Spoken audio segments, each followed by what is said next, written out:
Hello everyone. पिछले video में हम लोगों ने Cartesian product of two sets देखा था। आज हम लोग देखेंगे रिलेशन। तो रिलेशन का ये डेफिनेशन है, a relation R from a non empty set. Non empty मतलब वो खाली नहीं होना चाहिए, फाई सेट नहीं होना चाहिए, नल सेट नहीं होना चाहिए।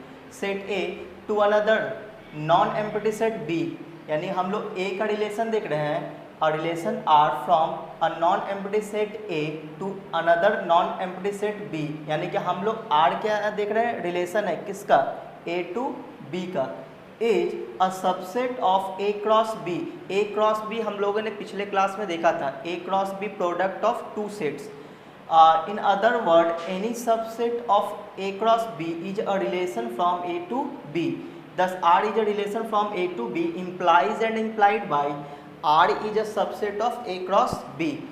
तो कहने का मतलब ये हुआ, अगर हम मुद्दे की बात करें तो A सेट दिया है और एक B सेट दिया है, ठीक है।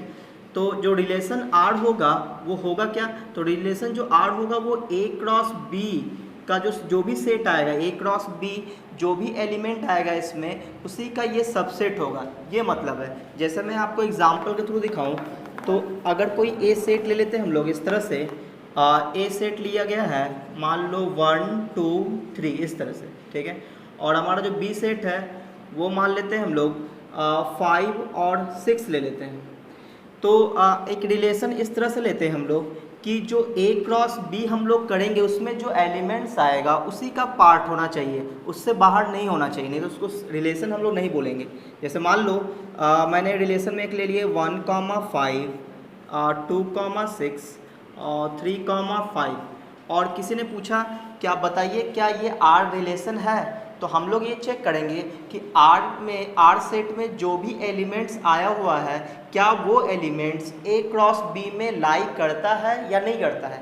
अगर लाई करता है तब तो आर क्या होगा, एक रिलेशन होगा, और अगर लाई नहीं किया तो रिलेशन नहीं होगा।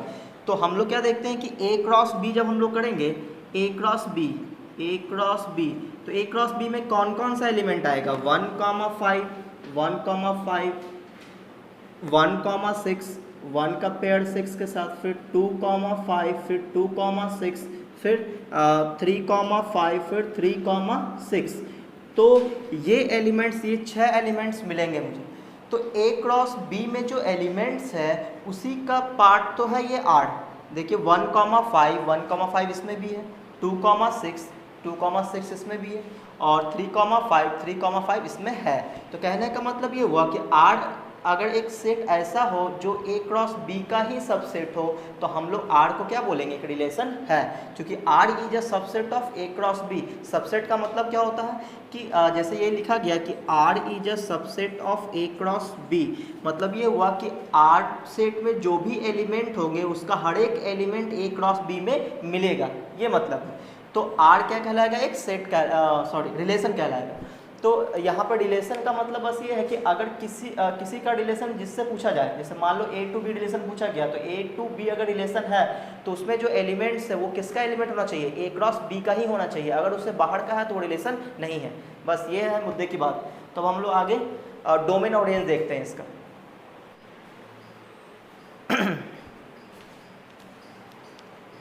तो अब हम लोग अगला देखने जा रहे हैं डोमेन ऑफ अ रिलेशन। तो डोमेन क्या होता है, let R be a relation from A to B. R क्या है, एक रिलेशन है फ्रॉम ए टू बी में। The domain of a relation R is the set of all those elements. ये वो एलिमेंट होता है जो A belongs to capital A, यानी कि जो एलिमेंट है वो सेट ए को बिलोंग करे। अगर रिलेशन ए टू बी है तो जो पहला वाला सेट होता है उसका जो एलिमेंट होगा, ठीक है, वो उसकी बात कर रहा है यहाँ पे। Such that A comma B belongs to R, और वो जो ऑर्डर पेयर होना चाहिए वो रिलेशन में भी आना चाहिए। For some B belongs to B it is written as domain of R. तो रिलेशन आर का अगर हमें डोमेन लिखना हो तो इस तरह से लिखते हैं, डोम ऑफ आर, इस तरह से।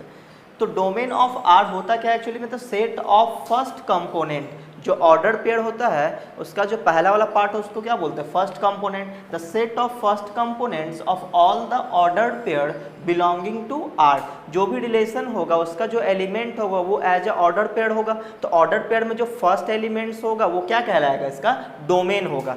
और जो सेकेंड एलिमेंट होता है वो क्या होता है, रेंज होता है। तो हम लोग देखते हैं इस तरह से कुछ एग्जाम्पल। जैसे मान लो एग्जाम्पल में हम लोग ले लेते हैं कि ए सेट दिया हुआ है 1 3 5 7 इस तरह से, और एक बी सेट दिया हुआ है 3 5। इसको कम कर लेते हैं। जैसे मान लो ले लेते हैं 2 3 5 6, और इसमें कुछ चेंजिंग कर लेते हैं 1 और 2 और 3 कर लेते हैं। चलो मान लो 7 8 और 9 ले लेते हैं, ठीक है।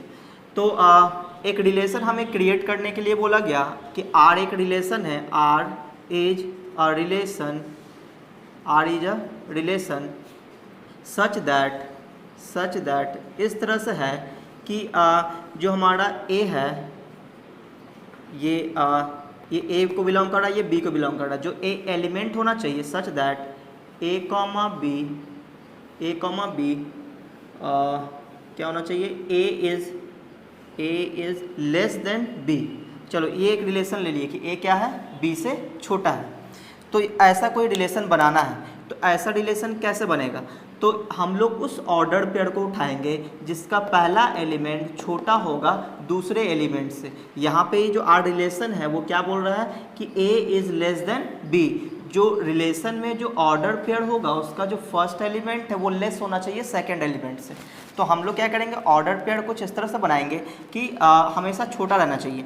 तो 2, 7, तो 2 जो है जो फर्स्ट एलिमेंट है वो छोटा रहेगा B से, ठीक है। 3, 7 ये भी छोटा रहेगा, 2, 8 ये भी छोटा रहेगा, 2, 9। तो ऑलमोस्ट ये सभी क्या है, सभी ये इस कंडीशन को फॉलो करेगा। तो इसके अंदर जितना भी A क्रॉस B वाला आएगा वो सब इसके अंदर आ जाएगा। तो इसको हम थोड़ा सा कम कर लेते हैं। कम करने के यहाँ पे एलिमेंट चेंज कर देते हैं। एलिमेंट ले लेते हैं, मान लो 4, 7 ले लेते हैं, ठीक है। 4, 7। तो अब देखते हैं, तो 2, 4 क्या ये एलिमेंट ले सकते हैं, तो बोलेंगे हाँ 2 इज लेस देन 4। पहला एलिमेंट 2, दूसरा एलिमेंट 4, तो 2, 4 हो सकता है इसमें, तो बिल्कुल हो सकता है। फिर अगला 2, 7 ये हो सकता है, ये भी हो सकता है। पहला वाला एलिमेंट छोटा होना चाहिए सेकंड वाले एलिमेंट से, बस ये देखना है। और 3, 4 ये भी हो सकता है, पहला वाला एलिमेंट छोटा है सेकंड वाले से। 3, 7 ये भी चलेगा। 5, 4 ये नहीं चलेगा, क्योंकि 5 क्या है, 5 इज ग्रेटर देन 4। जबकि बोला गया क्या है कि पहला वाला एलिमेंट वो क्या होना चाहिए, लेस होना चाहिए सेकंड वाले एलिमेंट से। यहाँ पे क्या हो जाता है, फर्स्ट वाला एलिमेंट ज़्यादा हो जाएगा सेकंड वाले एलिमेंट से, तो इसको हम लोग छोड़ देंगे। 5, 4 नहीं ले सकते, 5, 7 ले सकते हैं। और फिर 6, 4 नहीं ले सकते हम लोग। 6, 7 ये हम लोग ले सकते हैं, तो ये 6, 7 ये हो गया। तो ये रिलेशन आ गया। 3, 4, 3, 7 का हो गया, 5, 4, 5, 7 का भी हो गया, ठीक है। तो कितना आया, 1, 2, 3, 4, 5, 6, तो 6 एलिमेंट आए इसमें। तो ये रिलेशन है, तो अब इस रिलेशन का हमें क्या बताना है, डोमेन बताना है। तो डोमेन ऑफ आर क्या लिखेंगे, डोमेन ऑफ आर। तो क्या बोला गया था कि डोमेन जो क्या होता है, ऑर्डर पेयर का फर्स्ट एलिमेंट होता है, फर्स्ट एलिमेंट। तो फर्स्ट एलिमेंट कौन हुआ, 2 रिपीट नहीं करना है, 2 है, 3 है, 5 है, 6 है। तो हम लोग क्या लिखेंगे यहाँ पे, डोमेन में कौन कौन आएगा, 2, 3, 5 एंड 6। तो ये इसका हो गया डोमेन। और अगर हम लोग रेंज की बात करें तो जो सेकंड वाला एलिमेंट होता है वो क्या होता है, रेंज होता है, जो अभी हम इसके बाद पढ़ने वाले हैं। तो रेंज की अगर बात करें तो 4, 7 ही इसका क्या हो जाएगा, रेंज हो जाएगा। अगर हम लोग रेंज लिखना चाहें तो रेंज को ऐसा लिखते हैं, range of R is equal to कितना हो जाएगा, 4, 7। तो ये इसका रेंज हो गया और ये डोमेन हो गया। तो आइए हम लोग रेंज पे बात कर लेते हैं। पास range of relation, let R be a relation from A to B। R क्या है, कोई रिलेशन है फ्रॉम A to B। वापस रिलेशन किसमें, A to B में। The range of R is the set of all those elements B belongs to B such that AB belongs to R for some A belongs to A। कहने का मतलब ये हुआ कि ए to B अगर कोई relation है तो बी सेट में ए टू बी है, तो जो ऑर्डर पेयर बनेगा उसका जो सेकंड एलिमेंट होगा वही क्या कहलाएगा, रेंज कहलाएगा। यही चीज़ें यहाँ पे लिखा हुआ, range of R the set of second component of all the ordered pair belonging to R. इससे पहले अभी मैंने एग्जांपल दिखाया था, वहाँ पे रेंज भी मैंने लिखा था। तो जो ऑर्डर पेयर का जो सेकंड कंपोनेंट होता है वही क्या होता है, रेंज होता है। अब आ जाते हैं हम लोग कोडोमेन पे। Codomain of a relation, if R is a relation from A to B, the B is called the codomain of R. पूरा का पूरा जो सेट बी होता है, अगर ए टू बी कोई रिलेशन है तो पूरा का पूरा जो बी सेट होगा वही क्या होगा, वो पूरा का पूरा कोडोमेन में आ जाएगा। तो कहने का मतलब ये हुआ कि रेंज जो है वो कोडोमेन का ही पार्ट होगा। कोडोमेन मतलब बी का पूरा एलिमेंट, और रेंज क्या होता है, सेकंड वाला कंपोनेंट किसका होता है, बी का होता है। तो बी का कुछ पार्ट हो सकता है रेंज में, या फिर बी का पूरा एलिमेंट हो सकता है। इसलिए हम लोग बोलते हैं range is a subset of codomain. अब मैं इस रेंज, कोडोमेन और डोमेन को मैं एक साथ बताता हूँ, सिर्फ मुद्दे की बात, जिससे हमारा क्वेश्चन बनेगा। तो अब हम लोग कुछ एग्जाम्पल कर लेते हैं, जिससे ये समझ में आ जाए कि रेंज क्या होता है, डोमेन क्या होता है, कोडोमेन क्या होता है और रिलेशन क्या होता है। तो ये ए दिया हुआ, ए एक सेट दिया है, बी एक सेट दिया है, और यहाँ पे लिखा है A is related to B. ये जो लिखा हुआ है इसका क्या मतलब है, A is related to B, और ये जो ए है वो ए सेट को बिलोंग कर रहा है, और ये जो बी है वो बी सेट को बिलोंग कर रहा है, ठीक है। और ये जो ए रिलेटेड टू बी है वो किस प्रकार से रिलेटेड है, तो वो A is less than B, A क्या है, छोटा है बी से, इस तरह से ये कनेक्टेड है। तो यहाँ पे हम एक क्या क्या दिखाना चाह रहे हैं हम, कि रिलेशन में कौन कौन सा एलिमेंट आएगा, सेकंड चीज़ डोमेन क्या होगा, थर्ड रेंज क्या होगा, एंड फोर्थ कोडोमेन क्या होगा। तो पहले हम लोग रिलेशन निकालेंगे, तभी तो डोमेन, कोडोमेन ये सब निकाल पाए। कोडोमेन तो हम फिर भी बता सकते हैं कि ए रिलेटेड टू बी है, तो अगर ए टू बी अगर subset A to B relation है, तो इसका मतलब ये हुआ कि बी में जो सबसेट है, बी जो सेट है वही क्या है, कोडोमेन है। लेकिन रेंज और डोमेन हम लोग नहीं बता पाएंगे जब तक हम लोग रिलेशन ना लिख दें। तो पहले हम लोग रिलेशन लिखते हैं। तो रिलेशन क्या बोला गया है, A is less than B. जो रिलेशन में जो ऑर्डर पेयर होना चाहिए उसका जो पहला एलिमेंट होना चाहिए वो छोटा होना चाहिए दूसरे वाले एलिमेंट से, ठीक है। तो यहाँ पे हम लोग रिलेशन लिख रहे हैं, तो ठीक है। रिलेशन में क्या क्या आएगा, तो ए क्रॉस बी में ही ढूंढेंगे वो एलिमेंट जो इस कंडीशन को फॉलो करता हो। तो 1,3 ले सकते हैं, 1 डिवाइड करता है, 1 छोटा है, 1 छोटा है क्या है 3 से, तो सही है। 1 इज़ लेस देन 3, तो ये एलिमेंट आ सकता है 1,3। 1,6 बिल्कुल आ सकता है, 1,6 जब तक पहला एलिमेंट छोटा है तब तक आ सकता है। 2,3 ये भी चलेगा, और 2,6 ये भी सही है। फिर अगला 3,3 ये नहीं चलेगा, क्योंकि यहाँ इक्वल टू नहीं बोला है, ये 3,3 इक्वल हो जाएगा ना, तो हम लोग नहीं लेंगे। और 3,6 ये ले सकते हैं, और फिर 7,3 ये हम लोग नहीं ले पाएंगे क्योंकि 7 इज़ ग्रेटर देन 3, और 7,6 ये भी हम लोग नहीं ले पाएंगे। तो फाइनली ये मिला हमें 1 2 3 4 5 एलिमेंट्स मिला इस रिलेशन में। तो यहाँ पे अगर हमसे पूछा जाए कि डोमेन क्या होगा, तो डोमेन ऑफ आर, अगर हम लोग डोमेन की बात करें, डोमेन ऑफ आर, तो जब भी रिलेशन इस तरह से दिया हुआ है तो जो पहला वाला एलिमेंट है वही क्या होता है, डोमेन होता है, बस रिपीट नहीं करना है। तो कौन कौन सा एलिमेंट आएगा, 1 2 और 3। तो ये 3 एलिमेंट्स आएंगे किस में, सिर्फ 1 2 दिख रहा है, 1 2 और 3, बस ये 3 एलिमेंट आएगा किस में, डोमेन में। जबकि अगर हम लोग रेंज की बात करें, रेंज ऑफ आर, तो इसमें कौन कौन सा एलिमेंट आएगा, जो सेकंड कंपोनेंट होगा। तो सेकंड कंपोनेंट कौन है, 3 6 3 6, सिर्फ 3 और 6 है, तो 3,6 ये आ गया, ठीक है। और अगर हम लोग कोडोमेन की बात करें, तो कोडोमेन में कौन कौन आएगा, तो कोडोमेन में जो ए टू बी रिलेशन है, तो बी जो सेट है वही क्या होता है, कोडोमेन होता है। तो कोडोमेन में 3 और 6 आएगा। तो यहाँ पे हम लोग क्या देखें कि रेंज और कोडोमेन बराबर हो गया। ये कोई ज़रूरी नहीं कि हर केस में रेंज और कोडोमेन बराबर हो ही। जैसे कि मान लो अगर हम यहाँ पे 8 दिए होते हैं, 8, तो 8 अगर लेते हैं तो 1,8 ये तो हो जाता। अगर हम लोग कोई जीरो लगा देते हैं, ठीक है ना, जीरो दे देते हैं, तो 1,0 ये हम लोग नहीं लिख सकते थे। तो कुछ ऐसा भी एलिमेंट यहाँ पे आ जाता है जो कि कोडोमेन और रेंज इक्वल नहीं होता है। जैसे मान लो अगले एग्जाम्पल में हम लोग देखते हैं, मान लो ये एग्जाम्पल दिया हुआ है, ए दिया हुआ है, बी दिया हुआ है, और let A related to B implies and implied that A divides B. A क्या कर रहा है, बी को डिवाइड करेगा, यानी कि पहला जो एलिमेंट है वो बी को डिवाइड करना चाहिए। इसी ऑर्डर पेयर को हम लोग लिखेंगे किस में, रिलेशन में।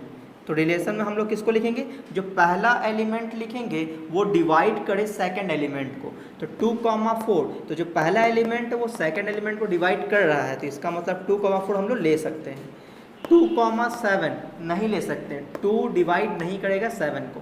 फिर 2,10 ये ले सकते हैं, फिर 2,8 ये भी ले सकते हैं, और अगला 3,4 ये हम लोग नहीं ले पाएंगे, 3,7 नहीं ले पाएंगे, 3,10 नहीं ले पाएंगे, 3,8 ये भी नहीं होगा, 5,4 नहीं ले पाएंगे, 5,7 ये भी नहीं होगा, 5,10 हाँ ये हो जाएगा।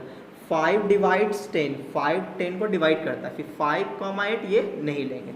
तो फाइनली रिलेशन में ये आएगा। अब हमसे पूछा जाए कि आप बताइए कि इसमें डोमेन क्या होगा, तो बोलेंगे डोमेन जो होगा, डोमेन ऑफ आर जो फर्स्ट कंपोनेंट होगा, फर्स्ट कंपोनेंट कौन है, 2 और 5, तो इसमें डोमेन में क्या आएगा 2,5।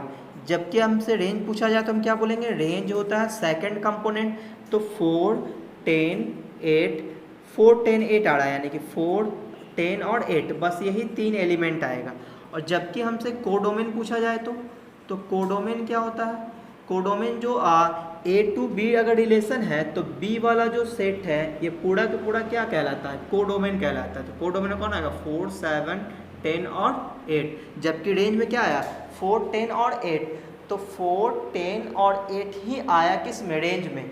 तो यहाँ पे क्या देखें, रेंज कोडोमेन के बराबर भी हो सकता है, या फिर रेंज कोडोमेन से छोटा होगा, मतलब उसमें कुछ कम एलिमेंट होगा किस में, रेंज में। तो हम बोलेंगे ना कि range is a subset of codomain. Subset का मतलब कि रेंज का हर एक एलिमेंट कोडोमेन में है, तो हम लोग बोलेंगे range is a subset of codomain.